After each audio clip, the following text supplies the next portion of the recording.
5 আগস্টের পট পরিবর্তনের পর বিতর্কিত কার্যক্রমের কারণে নিষিদ্ধ হয় ছাত্রলীগ। আওয়ামী লীগ নিষিদ্ধ না হলেও তাদের কার্যক্রম নিষিদ্ধ রয়েছে। দিন যতই যাচ্ছে ততই যেন বাড়ছে নিষিদ্ধ ছাত্রলীগের মিছিল। সম্প্রতি ভাইরাল হওয়া একটি ভিডিওতে দেখা যায় ছাত্রলীগের একটি মিছিল বের হয় মহাখালীর ICDDRB থেকে। তবে পুলিশ তেমন কাউকে আটক করতে না পারলেও কয়েকজন পথচারী মিলে একজন মহিলাকে আটক করে পুলিশের হাতে তুলে দেয়।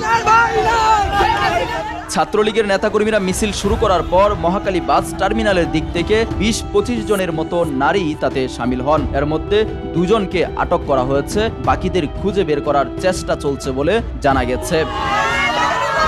ছাত্রলীগকে সন্ত্রাস বিরোধী আইনের অধীনে তালিকাভুক্ত করে 2023 সালের অক্টোবর মাসে অন্তর্বর্তীকালীন সরকার জুলাই গণ অভ্যুত্থানে হত্যা, সহিংসতা ও মানবতা বিরোধী অপরাধে সংগঠনটির জড়িত থাকার প্রমাণ মেলায় ছাত্রলীগকে নিষিদ্ধ করার সিদ্ধান্ত নেওয়া হয়।